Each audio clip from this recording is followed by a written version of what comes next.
Hello, and welcome to the David Todd Miller Podcast. I'm your host, David Todd Miller. This podcast is about fitness, nutrition, having a positive mindset, and how to optimize the human performance as well as the human experience. This podcast is also about developing a never-say-die attitude, living a life of positivity and passion, and most of all, having hope.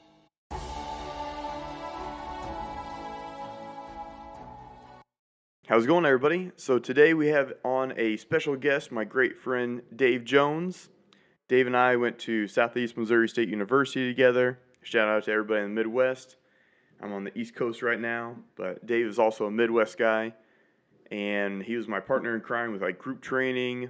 Had a lot of great experiences going through college with him, and he is also a member of the Armed Forces, military branch being the Army. And so we're just going to kind of talk a little bit today about fitness, nutrition, a little bit of how military played into kind of how he went about fitness and got ready for everything. So we're just going to kind of start at square one. Dave, where were you born, and kind of, go from that into the military, if you would. I grew up in Arkansas and joined the military when I was 17. I served 11 years in the military. I immediately saw the benefits of staying in shape while I was going through my training. The military stresses important to physical fitness, especially in dire life-threatening scenarios. For example, your buddy goes down and you have to drag him or her to safety, but you're either too winded or you just lack the strength to even just move him, because most of the time you're carrying a lot of gear, and that really got me into like strength training and wanting to train other soldiers. Okay. So just from like a practical standpoint. Yeah. I mean that was very that was right off the bat. That was a very important thing to realize, and some soldiers don't pick up on it as soon or take it as serious. Especially like younger soldiers. Yeah. I mean, yeah, sure. As most people, have to encounter that kind of scenario in their lives. Not usually, but it would be nice to have the ability to physically overcome that kind of obstacle that you're faced with it. I mean, you guys carry quite a bit of gear too, right? How much gear do you think you're carrying? Oh man, sometimes I've carried anywhere between 60 to 80 pounds of stuff if you count like body armor and helmets and your boots, your uniform, your weapon, your ammo, your vest. Plus, a lot of times you're carrying if you drag somebody, you're dragging them and whatever they're wearing too. So you essentially got to carry your own body weight, their body weight, plus roughly an average of $140. Yeah. That's a lot. That's a lot. And you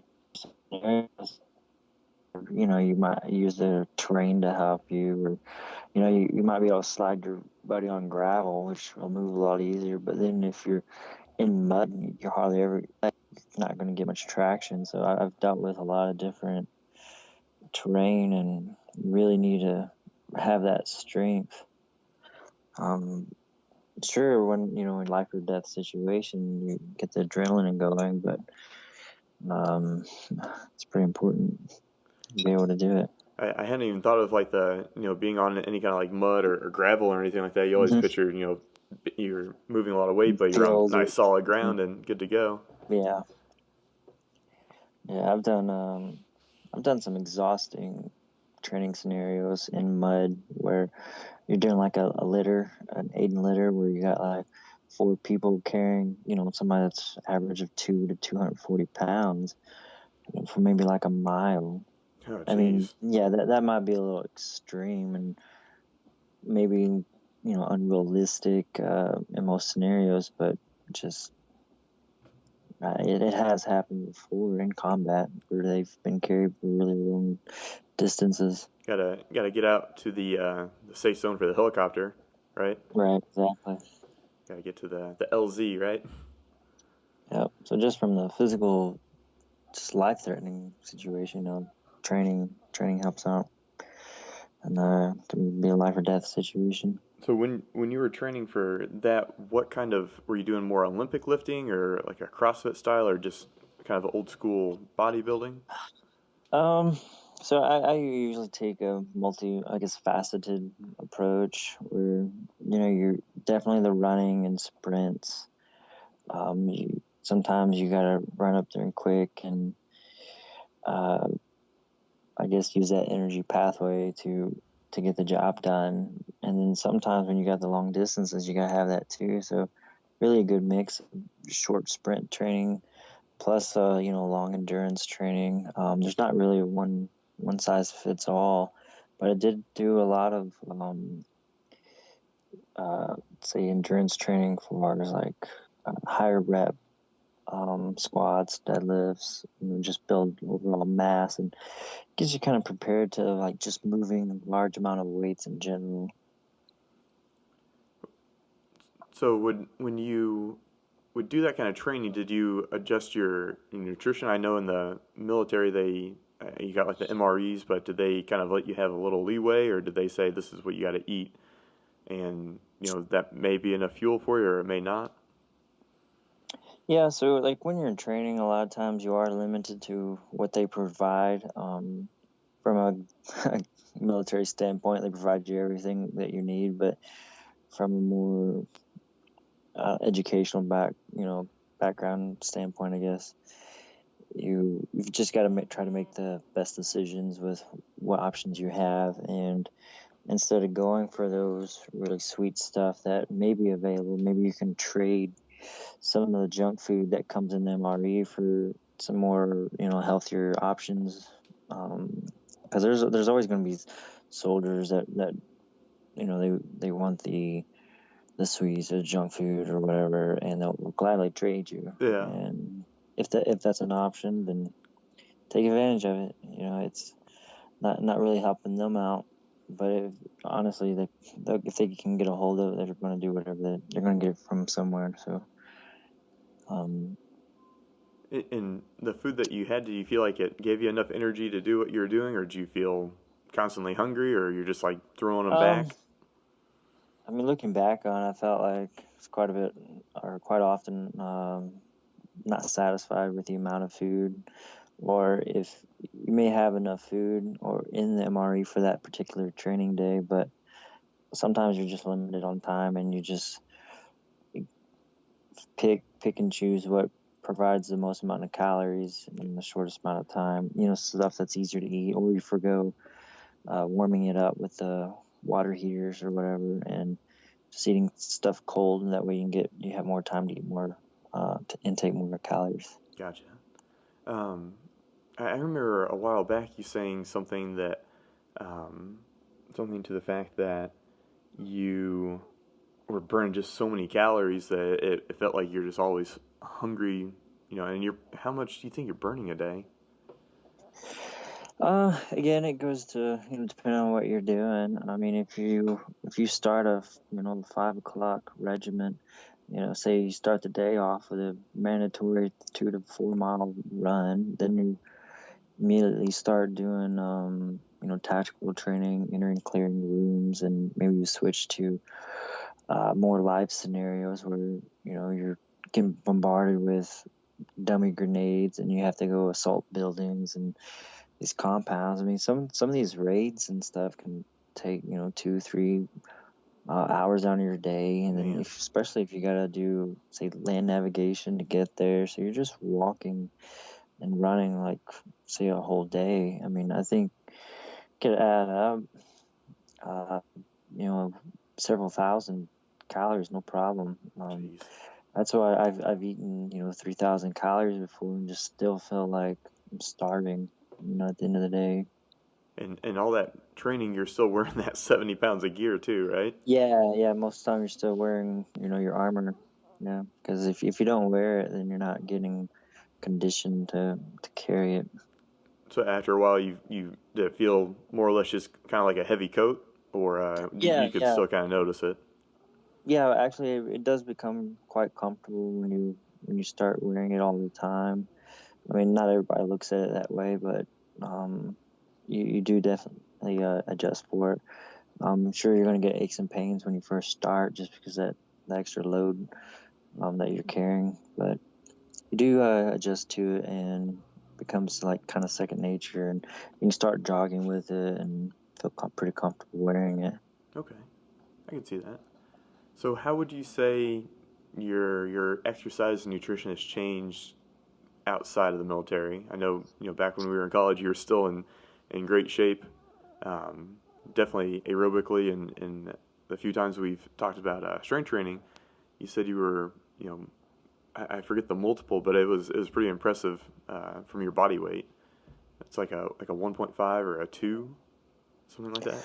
Oh, are you referring to like maybe a specific lift or say like a bench press I or think deadlift? so. Like pound for Yeah, pound, you were really strong. yeah. Back then I was around 150 to 155, and bench was up to 260. I think that's a 1.67 times my body weight on Pretty good bench. ratio. Yeah, because I was also doing a lot of endurance training too for, say, military wise. 102 push-ups in 2 minutes is pretty high standard while also maintaining a high level of, um, I guess power, your 1 rep max or 2 rep max. Um, Maintaining that is very difficult and requires a significant amount of discipline and pretty good like nutrition based diet. Would you I would say? say, Sorry, go ahead. but no, you can go ahead. Ask your I was just question. gonna ask. Was it just when you say a lot of discipline? Was it just a lot of frequency, a lot of upkeep? You're just knocking them out multiple times a day, or at least every day, or what was kind of your training for both the 1.67 and the push-ups? So yeah, the records, um, they were actually held consistently or together. The 102 push-ups in 2 minutes and the bench press were both around the same period of time. And the training approach that I took was twice a week, working on those the target muscles for those exercises, and just getting a good mix of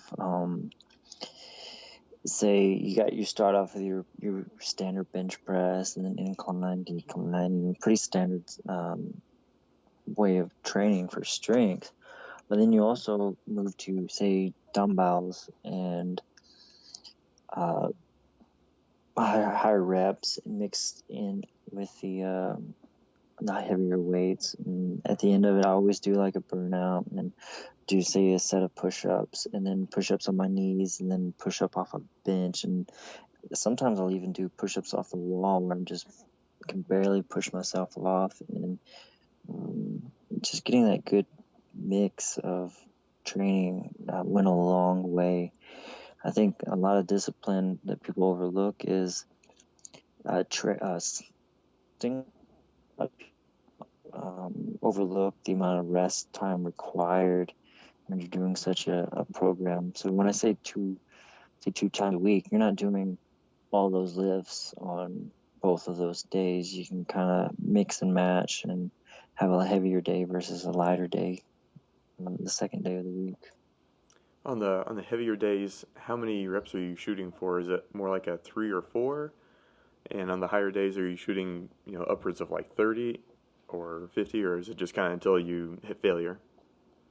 Yeah, so on the heavier days, I always stuck around, so I don't know, maybe between 4 and 8, because you also want that muscle growth in there too.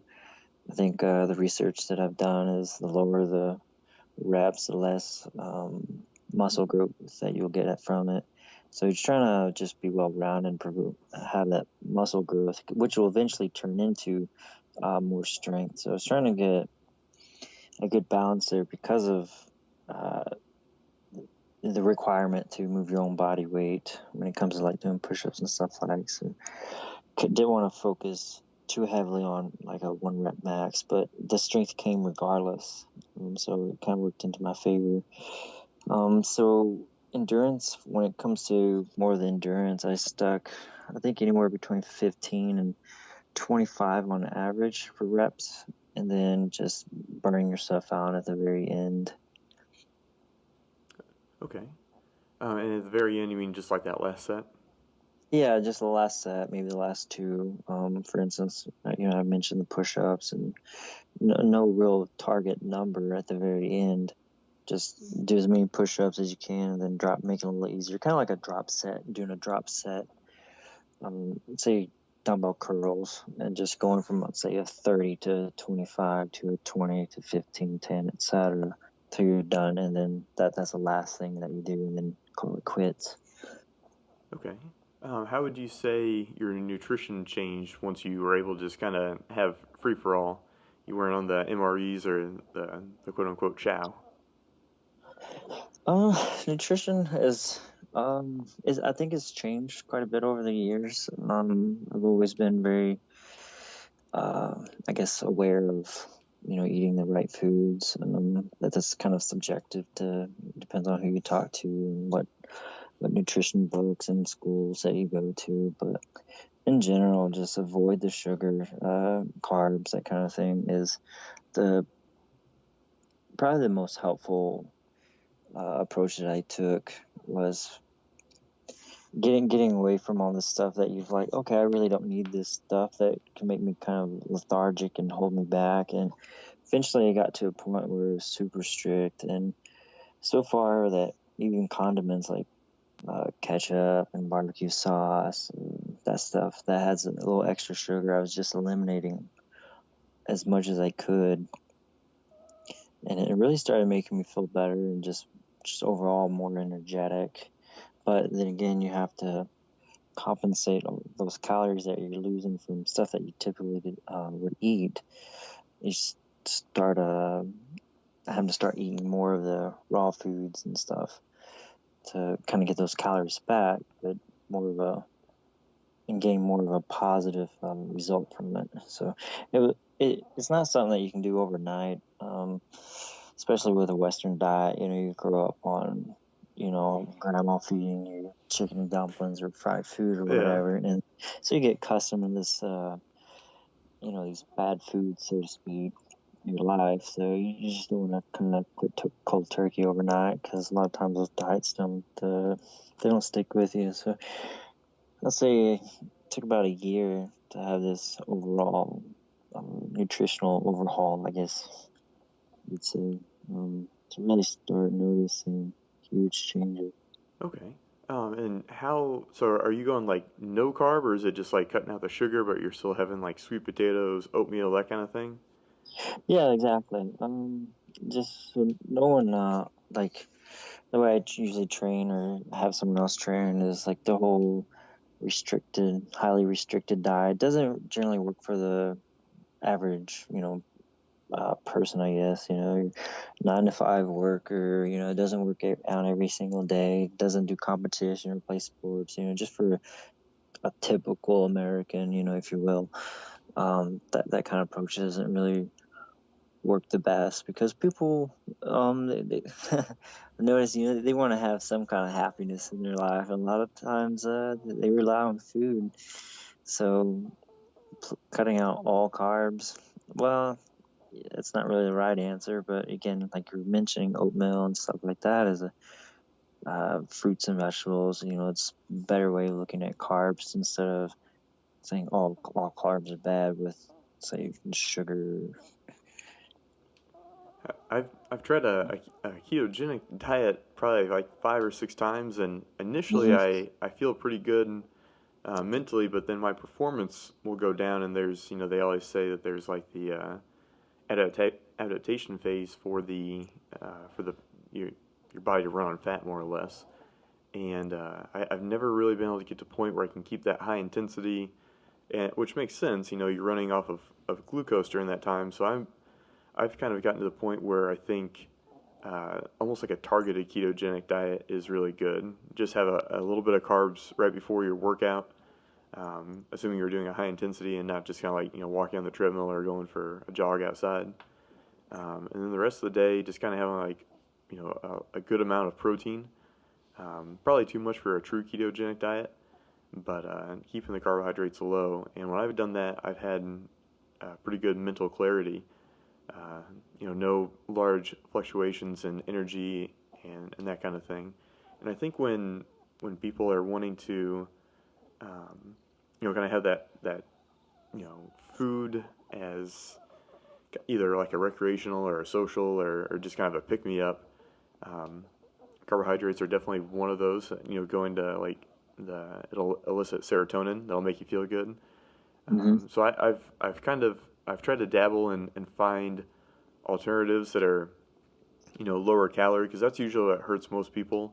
Is that the ones that taste the best are usually the worst for you because it has a lot of sugar, a lot Right, of overall absolutely. calories, and usually it's a mixture of, Not overeating. yeah, it's just really palatable. It tastes really good, and so it's easy to eat a lot of it. Um, and so I feel like there's things out there, like fruit. Fruit's a great alternative.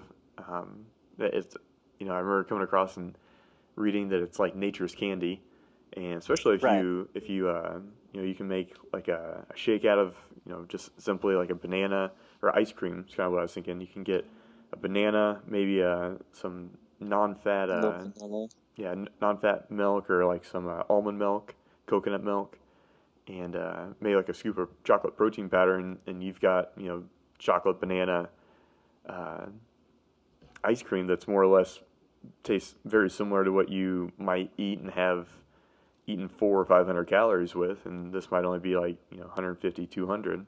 Right, exactly. I actually starting to do that with my daughter. I have a 7-year-old daughter that I'm trying to get into more of a nutritional mindset. It's kind of hard with a child, but I was like, hey, do you want to make some homemade ice cream? So really, all I did was 2 frozen bananas, a little bit of vanilla, and that was enough. That was enough. Maybe a That little did the cinnamon or trick. something.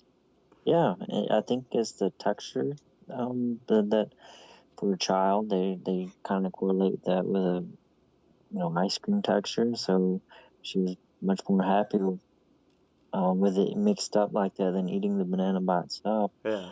So start them off young. I think that's the best approach. But yeah, definitely finding ways to get around those sweet tooth cravings with fruit, and better way to go than grabbing a Snickers or Something however else crazy you like want that. to. Yeah. Yeah. And the other thing that I'll add is like a natural sweetener, like a whole earth or a Mhm. Truvia, or just straight stevia, and that's usually enough sweetness that whatever I would have had, yeah, Satisfies. it would have satisfied Yeah. whatever I would have had that was just straight sugar. Yeah. I'm gonna ask you to make a transition here and Okay. to kind of get your opinion on.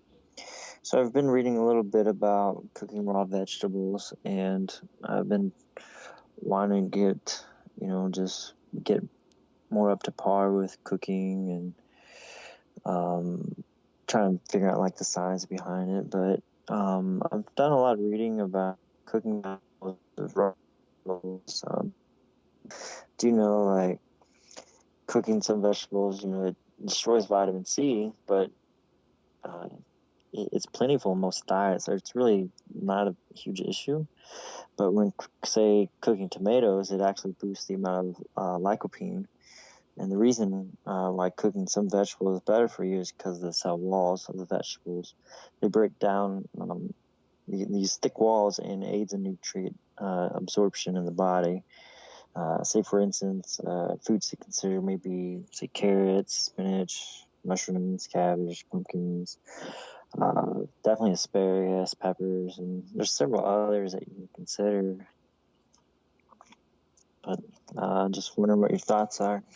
I for a long time I just ate straight raw vegetables. I thought, Mm. uh, this is how it's always been. This is how Mr. Caveman would have done it, and that I've always tried to take the approach that what would have our ancestors and our bodies, because we really haven't evolved a lot since that era. Yeah. And so I always have tried to keep it more or less like that, but taking into account the science. And so I've started doing a lot more cooking of my vegetables as well. I still need to look into like the microwave debate, but as far as I've read and heard, it's not that big a deal. So I'll actually microwave a lot of my vegetables just to Hmm. the point that they're kind of like a bright green. For example, if it's broccoli, and for the same reason to break down that cell wall for better absorption. But I've also read, kind of like what you said as well, that you don't want to with certain vegetables. So it's kind of almost like, which is kind of annoying that you can't. It's not just a one, a one fix all. You can't just Right. nuke everything, Kind of or see cook what you're everything. gaining from the vegetable while you're eating it. It more Yeah, comes into the scientific approach. It might be a little more than some people are willing to put effort into, but if you really want to fine tune the diet, I mean, it's definitely something you want to consider how you're cooking the vegetable. I'll throw on a reference here. So, according to let's see, Journal of Agriculture and Food Chemistry stated that boiling is the best way to preserve the antioxidant and still cook them properly.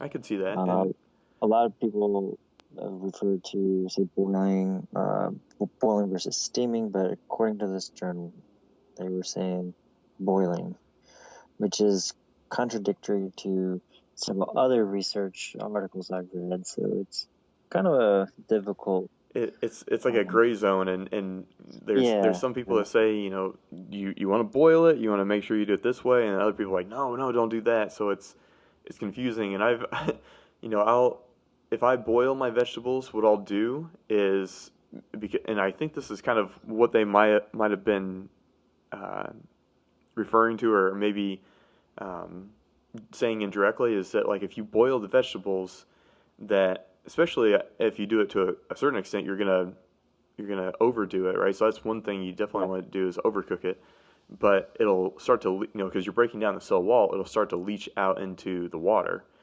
right? And so what I thought was, heck, well, I don't think anything is going to be evaporating unless it's just water vapor and steam. But I could definitely see maybe I overcooked a little bit of it, or maybe even if it's not overcooked, maybe something is kind of leaching out into the water. And so what I'll do is, let everything cool off. I'll take the vegetables, eat it, but I'll actually take the water that I cooked it in and put it in a cup and either just drink it straight or mix it in with like a decaf green tea or something like that, and try and make like like an Iron Man kind of super super green drink. yeah. That's a great idea. You can even might even be able to take it another step and maybe make soup or something else out of it too. Definitely. That's definitely a good approach to take. Just with everything in moderation, even just the cooking temperature and stuff like that. Some people like their stuff super soft, but I mean, what's the point in eating it if you're not gonna get the health benefit from it? So maybe just having a slight crunch, Yeah. just kind of stopping whatever method you use, just you know, to be aware that there is a certain point that you need to stop cooking that to retain all those nutrients. My favorite way is pan. I hate it's bad to say, but like pan searing it, put in with a little bit Hmm. of like coconut oil, and just put it in the pan almost to the point that it starts to get like a little bit of gold to it. And you know, I don't know for sure. I haven't looked it up, but I would think that that's starting to damage the cell to the point that Hmm. maybe I'm losing nutrition at that point, especially if you burn it. Um, I mean that one's definitely tasting the best. If someone were to come to me and say, "Hey, I want," I don't really mind vegetables, but like I want it softer. I'd probably tell them, "Hey, cook it and then just put it in a blender, and then you can just kind of almost use it as like maybe a sauce or something like that." You have to have a pretty good blender, but that way you can kind of get that more mushiness to it. Um, It'll be a little bit easier to get down. And it depends on the vegetable. Like cucumbers. I got a couple of clients that I train that they'll say, I really like having like, French fries or something like that. And it's like, you can't have French fries if you're at a lot for the calories, but it's not the best. It's not the most optimal way to go. So you want to go, Right. have like cucumbers or something like that, slice them real thin, and bake it. And that point, it's nice and crispy. You've kind of, or maybe like a dehydrator or like a air fryer. Haven't tried that, but I think that would work pretty good. Put in like an air fryer, and then put just like a little bit of like sea salt on it, and you have like a essentially a potato chip. If you want to slice it real thin, you can have Yeah, like French fries, satisfy that. I think that mental kind of like that crunch factor. craving for yeah, exactly. That's actually a pretty good idea too. One thing that I've done, I've trained. Oh man, I've had over 300, first assessments with several, with clients, and almost every one of them, I kind of stepped back here, covered stuff like basic movements, squat, and kind of similar deadlift type movements, and then always spend a few minutes on nutrition. And most people, they don't have no idea where to start, and they just think it's overwhelming. But when I try to simplify my training with my clients in the beginning, is like, hey, whatever can get them started, uh, go with it, and then continue to build on that. So if they prefer one cooking method over the other, but it gets them started on vegetables, then by all means, hey, sear it a little bit, and then maybe try to transition down the road to more, boiling or steaming um, methods. Just get them started and get them interested in, eating healthier foods, and then try to make a transition later on instead of overwhelming them with all these specific steps from the beginning. I think that's a really good point, and they say the best diet is the one that you can stick to, because Mm-hmm. there's so many out there that it can be overwhelming, and it can be discouraging for sure. Like, okay, doctor so and so said that this diet was going to be, the cure all for losing weight or feeling better, and you try it and it just doesn't go the way that you want it to. Yeah. Um, and so I think, just like everybody is different from another person, unless they're a twin, um, at least from a genetic standpoint of, taste preference and whatnot, and how food affects energy and mood and whatnot, that it's very individual. And so you kind of have to tinker around. You can kind of set guidelines and parameters. You want to stick with something that's really nutrient dense, that is going to provide, if it's a vegetable or a carbohydrate, a good amount of fiber with it. That it hasn't been processed, so it doesn't have any added chemicals like margarine or any of those like partially or Mm-hmm. fully hydrogenated oils. And so I think, kind of going to like a nutrition uh, foundation is just to have plenty of variety, nutrient dense, and I think that's you're good to go from there. Make sure you get enough protein throughout the day, and then gradually find out what makes you feel the best, and also results in the best decrease for health risk. If you're eating one way for 3 months and you do a blood test and you come back and you have, your blood lipid panels are real bad, and then you try another one that you feel equally as good on, and your health markers are much improved, then that's a better diet for you. Yeah. So it's good that it's point out that you mentioned the mood factor. I think that's quite often overlooked. I actually have a friend that's as a dietitian and goes to a school of, like, say, metaphysics, and something that they is, mind, body, and spirit kind of thing. And her approach that she uses a lot of times is like, yes, definitely try to take the scientific and nutritional value out of things, but also kind of like listen to your body and just focus on how you feel that day or the next day after eating something. And from from that awareness, she's been able to not necessarily self-diagnose, but uh, pinpoint errors in her diet that, she would say, yogurt. A lot of times yogurt, it's really good for somebody, but after taking I don't know, like, notes of how her diet's making her feel, she went and get additional tests, and come to find out she has her body is against taking yogurt. And so really just start being more aware of what you're eating, and kind of keeping track for a little bit and see how it makes you feel. I think it can go a long way. Was she lactose intolerant, or was it yogurt specifically? I think it was yogurt specifically. Yeah, I think I don't know if it's the bacteria in it or not, but it was. She's definitely able to eat, say, cheese and milk. That's interesting. I Yeah, wonder how she would respond if she had like kefir or something like that that had probiotics as well, and the yeah. bacteria.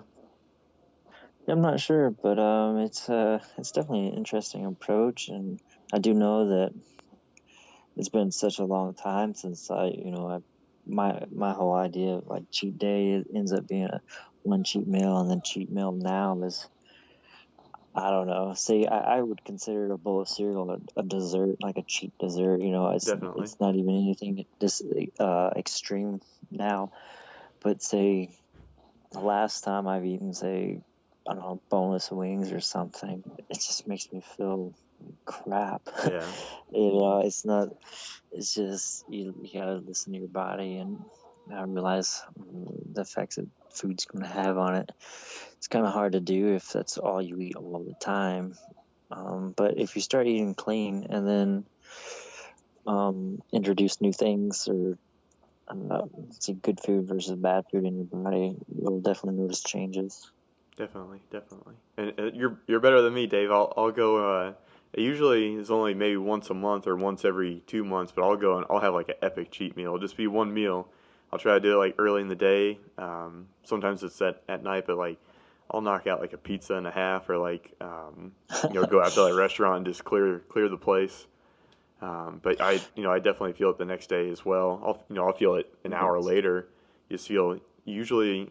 I don't know if it's just because it's the amount of food that I'm eating, but I suspect that's the amount of food, but also how, Yeah, some um, rejection. yeah, just the body, inflammation and whatnot. Like, Yep. if I have I love Papa John's pizza, but like I said, I'll maybe have it once a month because I know I'll wake up the next day and it looks like someone just socked me in the face, and I was just like, man, Yeah. what the heck happened? And it's probably a lot of things that you get at a restaurant or something like that has a lot of salt, just packed full of Mhm. salt, and the table salt that you have nowadays has aluminum in it, and that causes a lot of inflammation in the body. So you're kind of giving a 1-2 punch with inflammation, and so I'll wake up, looks like a Mr. Potato Face, um, and it probably takes a day or two to kind of feel back to normal. Energy's down, even though I just had all these calories.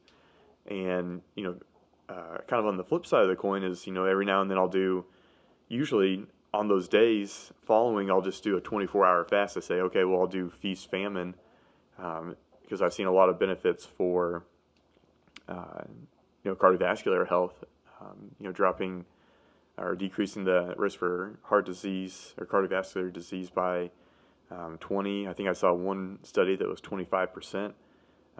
Just doing that once a month. I was like, okay, well, that can be kind of my routine. That way I can kind of have, my cake and eat it too, no pun intended. All right. And so I'll kind of do that. I'll kind of do a feast famine where, I'll eat a ton in the next 24 hours. I'll just uh, have water, maybe a little bit of coffee or something like that. And I think recently the longest that I went, I was just trying to see how it was going, how far I could push it, and I got to about 42 hours um, without having anything to eat. And for the most part, I felt pretty good. It was almost kind of weird. I had done it before. I got to 29 hours or so, and after about like 18 hours, I really just didn't feel hungry, which was weird. It was almost the longer I went fasting, my body just kind of got used to it. And at that 42 hours, I still really wasn't that hungry. I was just like, I know I should eat something, kind of for, especially Right. for, protein, because I'm not bringing in amino acids and that kind of thing. But Now, um, were you training during this? Were you doing kind of like exercise program, or were you just doing these on like, say, you're during your off time? the for I'll kind of backtrack a little bit. I was getting ready for a photo shoot, and I did a 24-hour fast like 3 days in a row. I would wake up, train real hard, and then probably about an hour or two later have just a huge meal, and same thing. I wouldn't eat the rest of the day, go to bed, wake up, train and eat. And I did that for about 3 days in a row, and energy level wasn't as good, but it wasn't as bad as I thought it would be. Um, and then the 29-hour fast worked out. I could feel it. I tried it on a light day and it just did not go in my favor. And then the 42-hour one, I did a workout. I think it was like a upper body and just kind of a little bit slower paced metabolic circuit, and it went pretty well. I mean, I'd say maybe like a 80-90% performance, but the second day I was not feeling up to a workout, and just kind of went about my day. Still had decent energy level for talking or training clients or walking around the city and whatnot, but it wasn't anything. Um, it wasn't enough energy that I felt like if I were to try another workout, it would be beneficial. So I just rested on that second Right. day. Now, as far as your water intake, did that change during this period, or did you kind of rely on that to maybe satisfy a little bit of your hunger, or I, what you kind of know, approach did you take? Going into it, I thought, well, if I get hungry, I'm just going to chug a lot of water. But it actually was kind of the opposite. I had to really force myself, especially the longer that went on to have fluids, because I wasn't thirsty either, which was kind of odd. Um, but yeah, I mean, I made sure I had enough water. Still probably having about the same that I would normally have, probably close to a gallon or maybe a little bit less a day. But it wasn't like when I was eating where I'd be like, oh man, I'm so thirsty, I got to get a cup of water.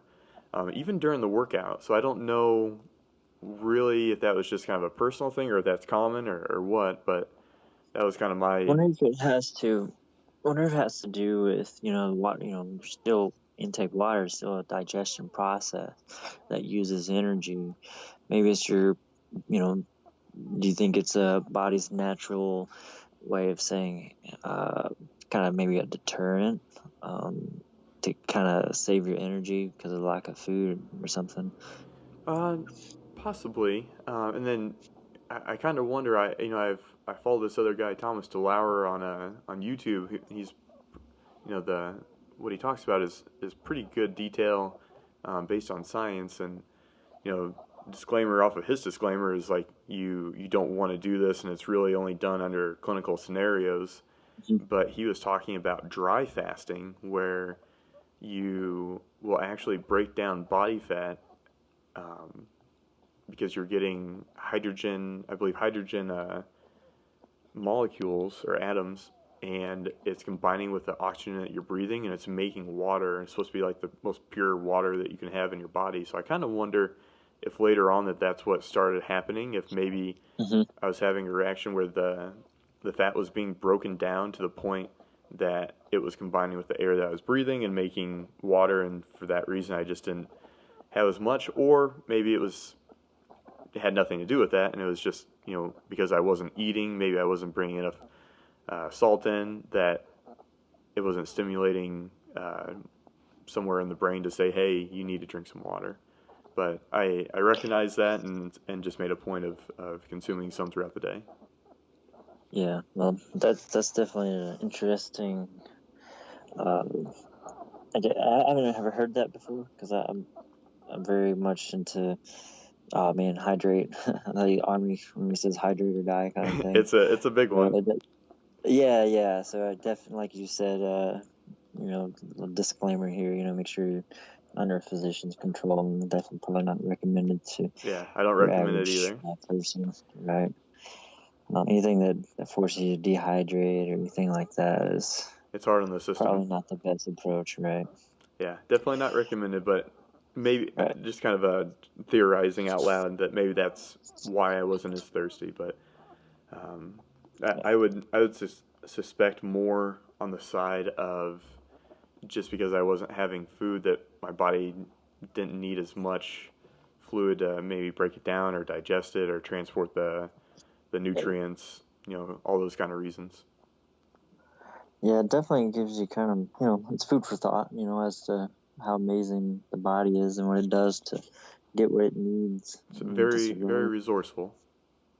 Right, absolutely. All right, sounds good. This is a good time. It's good to cover these things. I definitely look forward to the next time we can chit chat. Likewise. So thanks once again to Dave Jones. Also, thanks to Natural Machine Nutrition, who sponsored this podcast today. If you guys are interested in natural products such as whey protein powder, go ahead and check them out at naturalmachinenutrition.com. And if you guys have any questions to me or possibly to David himself, I can definitely make sure that he gets the question. But feel free to reach out at info@davidtoddmiller.com, and I'll be happy to do what I can. Also, if there's a specific podcast or person that you would like me to interview, go ahead and send that as well. We'll do as much as I can, and we got more on the way for sure. So stay tuned until next time. And until then, have fun, enjoy every moment of life, go out there, live your passion, and most of all, have hope. This is David Miller, out.